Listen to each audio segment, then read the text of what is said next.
Bienvenue sur la chaîne de l'église SOS Lyon.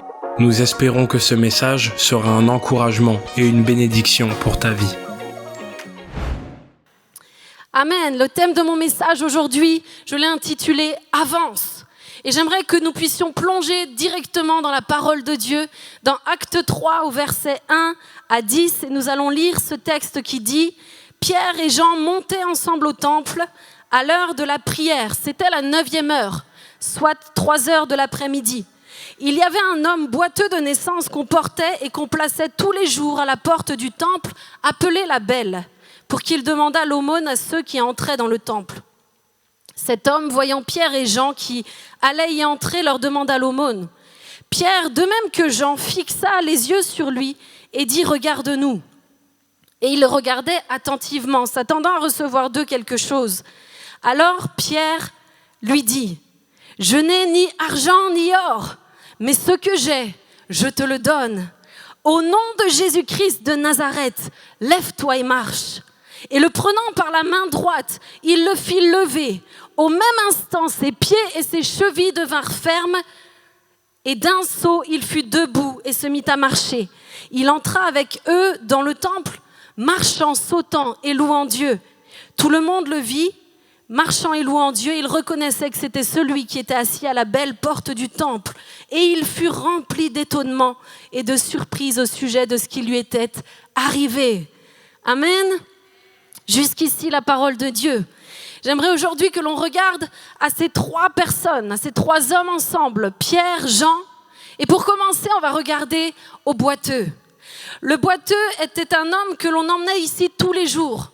Devant une des portes du temple, le temple avait plusieurs portes et on le déposait devant une porte spéciale parce que cette porte n'était pas n'importe quelle porte. Elle était la belle porte. Et il faut savoir que cette porte séparait la cour des païens et la cour des femmes. Elle était aussi interdite aux non-juifs et à divers exclus comme les boiteux et les aveugles. Et à cause de son handicap qui le mettait en fait dans une situation d'impureté, cet homme ne pouvait ni entrer ni participer à la prière qui était exclusivement gardée pour les fils d'Israël, les Juifs. Cet homme n'avait pas accès au temple. Cet accès lui était interdit. Et cet infirme doit finalement rester là. Cet homme n'a pas non plus d'identité. Je ne sais pas si vous avez vu comme moi, mais il n'est personne. Il n'est le fils de personne, il n'est ni le fils de une telle, ni de un tel, il n'a pas de prénom. La seule chose que l'on sait de lui, c'est qu'il est le boiteux et le mendiant que l'on dépose ici, à la belle porte. Tout ce que l'on sait de lui en poursuivant notre lecture, c'est qu'il était âgé de 40 ans et qu'il était infirme depuis sa naissance. Et quand je lis ce texte, ça suscite en moi ces questions. Moi, qui suis-je? Quels attributs aujourd'hui me définissent? Qu'est-ce que les gens qui m'entourent peuvent dire de moi? Qu'est-ce que les gens qui me regardent peuvent déterminer de moi lorsqu'ils mettent sur moi leur regard? Ces questions sont importantes et je vous les pose également. Toi, qui es-tu, Déborah? Qu'est-ce que les gens peuvent déterminer de toi, Ryan, lorsqu'ils te regardent? Quel est l'attribut qui fait de toi qu'on te reconnaisse? Comme cet homme était le boiteux et le mendiant. Aujourd'hui, posons-nous ces questions. Ce texte met un handicap en avant plutôt intéressant, si je peux me permettre. Si je peux me permettre de parler comme ça. Mais le boitement est intéressant dans le sens où je crois qu'il nous concerne tous à un moment donné de notre vie. Qu'il soit peut-être physique, et j'ai mon ami là qui, suite à un accident, boite aujourd'hui. Mais ce boitement dont je vous parle est un boitement beaucoup plus invisible. Un boitement peut-être dans nos émotions. Nous sommes tous boiteux parfois. Nous sommes boiteux parfois dans nos relations. Nous sommes boiteux parfois dans nos motivations. Elles ne sont pas toujours pures. Elles ne sont pas toujours conduites par les bonnes intentions. Parfois, nous sommes boiteux dans nos couples, dans nos familles, dans nos santé. Il y a tant de domaines dans lesquels nous sommes boiteux à un moment donné ou à un autre de notre vie, n'est-ce pas? Mais j'aimerais nous dire aujourd'hui que Dieu, le Créateur, ne nous a pas créés et ne nous a pas conçus pour demeurer boiteux. Notre Dieu nous a créés pour que nous puissions vivre en pleine et en parfaite santé, à commencer dans notre esprit. Notre esprit qui est cet élément qu'il nous a donné pour être en relation avec lui. Notre esprit qui est la seule chose qui nous rend capable d'accéder à Dieu. Voyez-vous, cet homme était boiteux et parce qu'il était impur, il n'avait pas accès au temple, il n'avait pas accès à la prière. Et de la même manière, j'aimerais nous dire aujourd'hui que le péché dans nos vies est ce qui vient rendre nos corps et nos âmes et nos esprits infirmes. Le péché vient t'empêcher littéralement d'entrer dans la présence de Dieu. Le péché va t'empêcher d'entrer dans le temple. Parfois, nous nous permettons de vivre des vies à moitié justes. Nous prenons les évangiles en partie. Mais laissez-moi nous dire que si pendant un temps ces choses fonctionnent, à un moment donné ou à un autre, elles feront de nous des infirmes. Elles nous empêcheront d'avancer. Elles nous empêcheront d'aller au-delà de ce que Dieu a prévu réellement pour nos vies. Nous sommes tous boiteux parfois. Et voyez-vous, boiter nous permet de nous déplacer tant bien que mal, mais est suffisant pour nous freiner dans notre marche, est suffisant pour nous empêcher d'avancer comme Dieu le décide. Boiter t'empêchera totalement de courir. Tu peux le confirmer ? Exactement. Et c'est un pompier qui parle, je peux vous dire qu'il ronge ses freins. Il nous empêche de courir. Boiter est à nos portes à tous, les amis. Nous sommes tous, et moi la première, parfois boiteux. Et je n'ai pas honte de vous le dire. Nous ne voulons pas laisser quoi que ce soit aujourd'hui, quelque faille que ce soit, limiter notre marche dans la foi. Nous ne voulons rien laisser dans nos vies qui arrêterait ce que Dieu a choisi pour nous spirituellement. Il y a des capacités dont nous ne sommes même pas conscients que Dieu a placées en chacun d'entre nous. Mais le péché va empêcher chaque homme ou chaque femme qui le laisserait accéder à son cœur de vivre pleinement dans sa compétence totale que Dieu a prévue. Savez-vous que le péché n'est pas quelque chose que l'ennemi va venir vous présenter sur un plateau énorme. Vous savez, le diable est rusé. Il est le prince du mensonge, il est le malin. Et parce qu'il est malin, il ne va pas venir avec quelque chose d'énorme devant toi. Je n'ai jamais vu quelqu'un commettre un meurtre sans avant commettre son meurtre, nourrir la haine. Ça commence dans le cœur. Ça commence par des petites choses insignifiantes. Ça commence par des petites choses que nous pensons être pas graves. Mais un jour ou l'autre, nous passons à des actes bien plus graves parce que c'est ce que le péché produit. De pire en pire. Mais l'ennemi est rusé. Et j'aimerais nous encourager aujourd'hui à être sans compromis à l'égard de la vérité. Soyons sans compromis à l'égard de la parole de Dieu. Ne soyons pas boiteux et infirmes lorsque Dieu nous invite à courir à sa suite. Dieu nous a dit, avec moi, vous ferez des exploits. Il n'y a qu'avec Dieu que nous pouvons faire des exploits. Nous ne pouvons pas faire d'exploits naturellement. Il est impossible pour un homme ou une femme de faire un exploit dans le royaume de Dieu si ce n'est avec Dieu lui-même. Et pour cela, il nous faut être en pleine santé spirituelle, droit dans nos cœurs, droit dans nos bottes, sachant qui l'on est et où l'on va. Amen. Et si tu es là peut-être aujourd'hui pour la première fois, si tu découvres la foi, laisse-moi te dire que Dieu t'aime infiniment. Et il veut t'accorder cette grâce de vivre en pleine santé, cette santé spirituelle.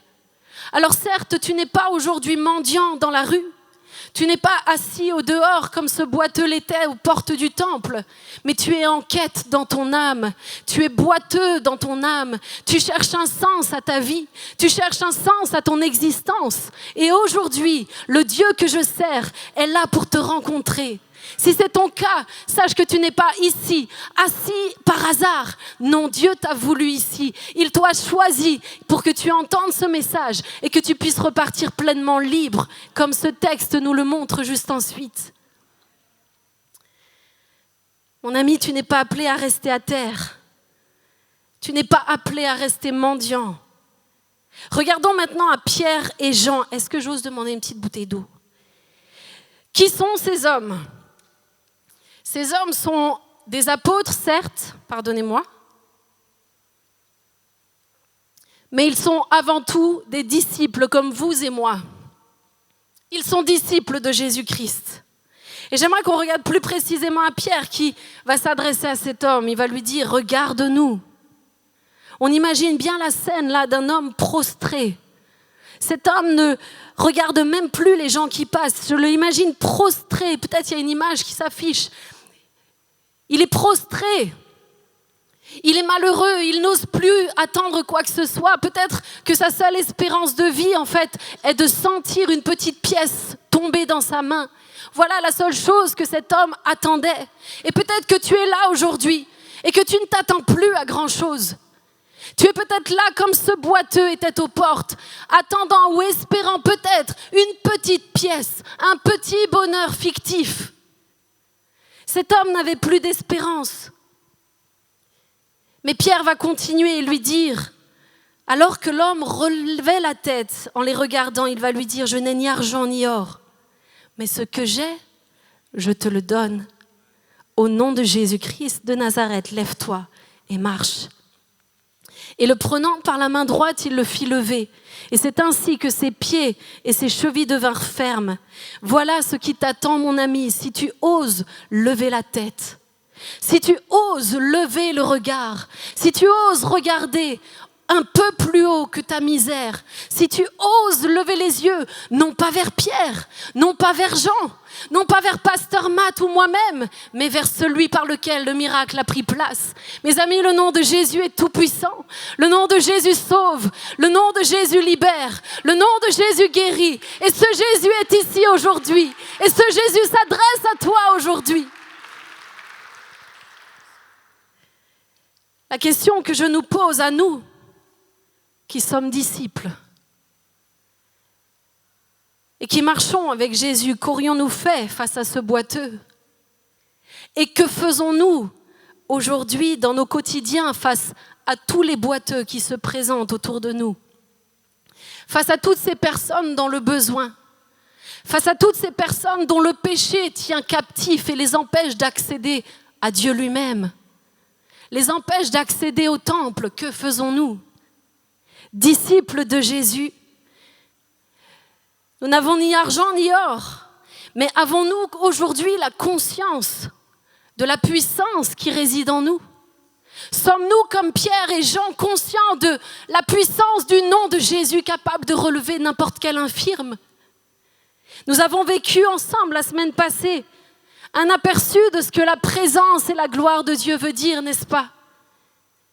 Elle nous a tous mis à genoux, parce que c'est ce que la présence de Dieu fait. Elle nous met à genoux. La véritable adoration, mon ami, te met à genoux. Il n'est pas possible d'être dans la présence de Dieu sans s'incliner devant le Dieu extraordinaire qu'il est. Et cette présence, nous avons eu le cadeau de l'expérimenter ensemble. Et personnellement, je suis sans voix face à sa gloire. Mais aussi glorieuse soit cette présence. Laissez-moi nous dire qu'elle n'a aucun sens si nous ne la saisissons pas pour l'amener à ceux qui en ont besoin. Si nous ne la saisissons pas pour l'emmener à ces boiteux, pour l'emmener à ces infirmes, pour l'emmener là où le péché abonde, la grâce de Dieu surabonde. La Bible nous dit que tous ont péché et tous sont privés de la gloire de Dieu. Mais parce que Jésus-Christ vit en toi, parce que Jésus-Christ vit en moi comme il vivait en Pierre et en Jean, alors il nous a donné l'opportunité d'aller emmener sa présence. Il nous permet d'expérimenter sa gloire et notre Dieu est généreux et nous avons tant besoin de ces moments. Et je me suis tant réjouie la semaine passée de vivre sa présence, de m'imbiber de sa présence. Mais ce sont des cadeaux qu'il nous fait pour nous rappeler le Dieu extraordinaire qu'il est. Pour nous rappeler que ça n'est pas pour nous, mais que c'est bien pour là, dehors. Mes amis, la véritable adoration ne se vit pas une fois par an, à la première célébration de janvier. Elle se vit tous les jours. C'est tous les jours que nous devons être à genoux devant le roi des rois. C'est tous les jours que nous pouvons venir nous incliner devant le Seigneur des Seigneurs. Et c'est tous les jours que nous pouvons expérimenter ce que nous avons vécu ensemble dimanche dernier. Et plus tu t'expérimentes, plus tu te mets à genoux chez toi seul dans ton salon, plus sa gloire, sa puissance vient t'envahir. Et plus tu n'as aucun choix que d'aller dehors et la porter à tous les boiteux, tous les infirmes, toutes ces femmes, tous ces hommes que peut-être tu croises tous les jours en allant au travail et que tu ne regardes même plus. Aujourd'hui, je crois que Dieu veut ouvrir à nouveau nos yeux parce que nous ne sommes qu'au démarrage de ce qu'il a prévu. Mes amis, je crois que nous ne sommes qu'aux prémices de ce que Dieu a prévu ici. Église SOS, je crois que nous n'avons goûté qu'une goutte, même pas une goutte de ce que sa présence peut vouloir dire. Mais laissez-moi vous dire que sa présence continuera à se déverser dans nos vies à tous, dans l'Église, au fur et à mesure que nous la retransmettrons à ceux qui en ont tant besoin. Nous avons tous répondu à son appel et c'est magnifique. Et je n'avais rien d'autre à faire que de laisser les larmes couler la semaine dernière en vous regardant. Parce que oui, c'est une œuvre surnaturelle. Il ne serait absolument pas possible pour moi, pour Matt, de vivre quoi que ce soit de cela si nous n'étions pas ensemble. Mais je crois qu'il y a plus. Je crois que nous pouvons aller encore beaucoup plus loin ensemble et ne pas nous arrêter à des moments où peut-être, oui, nous vivons la gloire de Dieu sans la transporter au-delà. Parce que c'est ça la véritable vie. C'est ça être un véritable disciple. Pierre et Jean, croyez-moi, ont vécu des moments glorieux avec Jésus. Ils avaient été avec lui sur la montagne de la Transfiguration. C'est à eux que Jésus demandera de préparer la Pâque. Et ce sont eux encore qu'il va prendre avec lui dans le jardin de Gethsémanée. Vous voyez, des moments uniques et indescriptibles aux côtés de Jésus, ils en ont vécu. Mais ce qui compte réellement, c'est ce qu'ils en ont fait. Pierre et Jean avaient compris pleinement ce qu'un véritable disciple veut dire. Ils l'ont partagé, ils l'ont emmené ailleurs et beaucoup plus loin. Et nous devons prendre en considération ces exemples qu'ils sont pour nous, si nous voulons aller plus loin. La première chose, c'est que nous devons absolument reconnaître la puissance qui vit en nous. Si nous ne reconnaissons pas sa puissance, alors nous ne verrons pas de prodiges, nous ne ferons pas d'exploits. Pierre et Jean étaient tout à fait conscients de la puissance qui vivait en eux, et ils étaient sûrs, et ils avaient l'autorité que nous aussi avons aujourd'hui reçue. Soyons conscients de sa puissance. Dieu veut se manifester. Dieu veut faire de grandes choses parmi nous. Et il y a une chose qui m'intéresse dans la relation de Pierre et de Jean. Alors on le voit aussi dans les évangiles, Pierre, Jacques et Jean. Okay, ils étaient tous les trois. Ils étaient unis, ces hommes étaient unis d'une amitié intime. Ils étaient unis de quelque chose de très très fort. Et ils étaient très proches de Jésus. Ces trois hommes connaissaient Jésus, peut-être comme personne d'autre. Et parce qu'ils connaissaient Jésus aussi proche et aussi intime, ils vont se lier d'une amitié extrêmement forte. Et j'aimerais nous dire, Église SOS, que de vivre la présence de Dieu, nous mettre à genoux ensemble comme nous l'avons fait dimanche pour consacrer nos vies à Dieu, va automatiquement nous lier les uns aux autres d'un amour surnaturel, d'un amour qui nous dépasse. Parce que lorsque nous consacrons nos vies à Dieu ensemble, alors nous expérimentons ce que vouloir dire être un disciple est. Et nous ne pouvons plus agir sans l'autre. Nous sommes conscients que nous avons besoin de l'autre. Pierre et Jean sont allés deux par deux, comme Jésus les avait enseignés.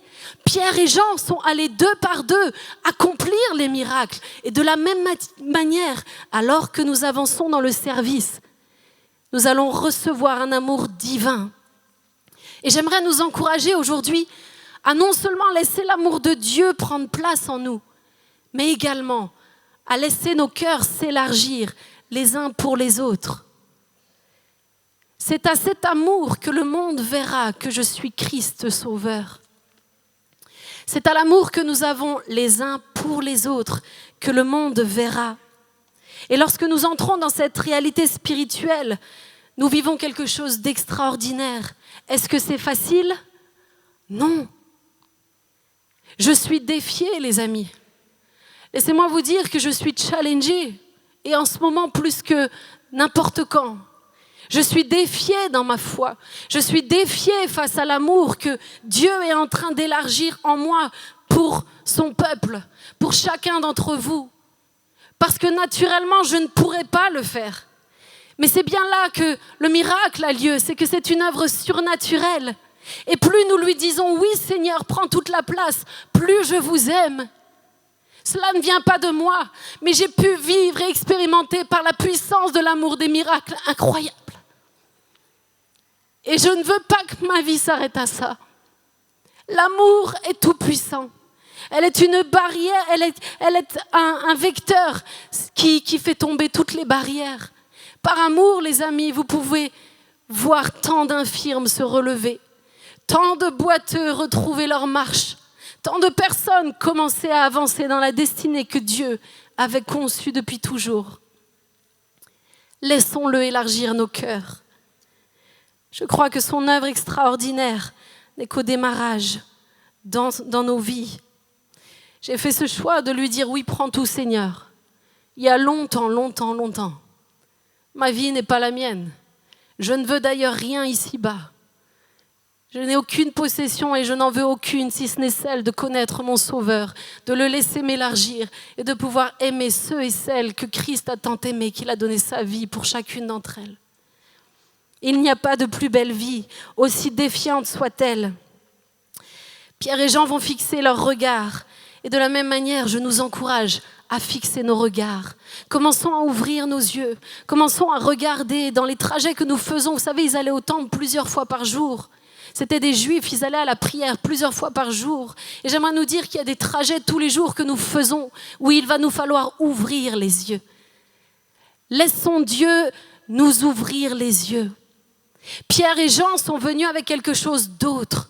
Là où tous les hommes donnaient une pièce pensant aider ce pauvre homme, eux vont venir avec autre chose. Laissez le Saint-Esprit qui vient en vous conduire à faire autre chose que ce que tout le monde ferait. Les amis, ne soyons pas des disciples low cost qui donnent juste la pièce de la foi. Une petite foi qui donnerait juste quelques pièces à ce pauvre, mais qui ne changera pas sa vie. Soyons authentiques dans notre foi. Nous avons le plus beau des messages. Nous avons le plus puissant des messages. Et le nom de Jésus-Christ qui vit en moi peut transformer des vies. Et c'est ce message-là qu'il nous invite à communiquer. Il n'y a rien de plus beau que cela. Si nous osons fixer nos regards sur ceux que personne ne regarde. Mes amis, les moments glorieux que Dieu nous offre ne doivent pas et ne peuvent pas être émotionnels. C'est tellement important. Si les moments que nous vivons dans sa gloire ne sont qu'émotionnels, alors nous resterons à genoux espérant que ça ne s'arrête jamais.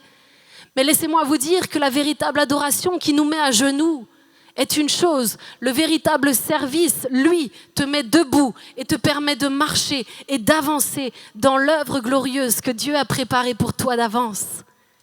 Et nous sommes cette église. Nous sommes une église en marche pour Jésus. Nous sommes une église qui allons prendre du territoire. Et le territoire que nous avons aujourd'hui est encore beaucoup trop petit. Nous voulons nous étendre sur toute cette ville, à l'est, à l'ouest, au nord, au sud, parce que Jésus n'a pas dit son dernier mot à travers vous. C'est à travers vous tous qu'il va le faire. Amen. Nous n'avons peut-être pas d'or et pas de bâtiment pour l'instant. Mais assurons-nous toujours d'avoir l'amour. Parce qu'il n'y a que par l'amour que la puissance de Jésus se manifeste. Vous savez, le pire aux yeux des hommes est de n'avoir ni argent ni or. Laissez-moi vous dire que le plus grave pour une église est de vivre sans amour. Parce que si nous n'avons pas l'amour, nous n'avons pas de puissance. Et si nous n'avons pas de puissance, autant fermer la clé tout de suite parce que nous ne pouvons rien faire face à ce monde. Nous ne pouvons rien faire face aux problèmes qui se trouvent là. Mais nous l'avons reçu. Jésus-Christ est vivant. Jésus-Christ vit en nous. Amen. Aimons-nous les uns les autres. Que notre Église ne perde jamais cet essentiel. Et je crois alors que nous allons vivre l'extraordinaire. Cet homme qui ne pouvait pas se déplacer marche. Celui qui mendiait loue le Seigneur. Celui qui passait ses journées à la belle porte peut d'un coup franchir le seuil de la porte et prier avec ses frères. N'oublions jamais que c'est ce que nous sommes appelés à vivre. Nous sommes appelés à emmener des hommes et des femmes qui aujourd'hui n'ont pas accès à Dieu à travers Jésus qui vit en nous. Nous leur donnons une nouvelle vie. Nous leur donnons l'opportunité de découvrir une nouvelle chance, une nouvelle identité. Cet homme, à partir de ce jour, ne sera plus jamais le boiteux. Il ne sera plus jamais le mendiant. Il ne sera plus jamais reconnu pour être assis à la belle porte. Non, non, non. Ce jour-là, il a trouvé un sens à sa vie. Et de la même manière, tu peux trouver un sens à ta vie aujourd'hui. Amen. Merci d'avoir pris le temps d'écouter ce message. Si tu n'as pas encore d'église, rejoins-nous. Toutes les informations sont sur notre site église-soslyon.com. À bientôt.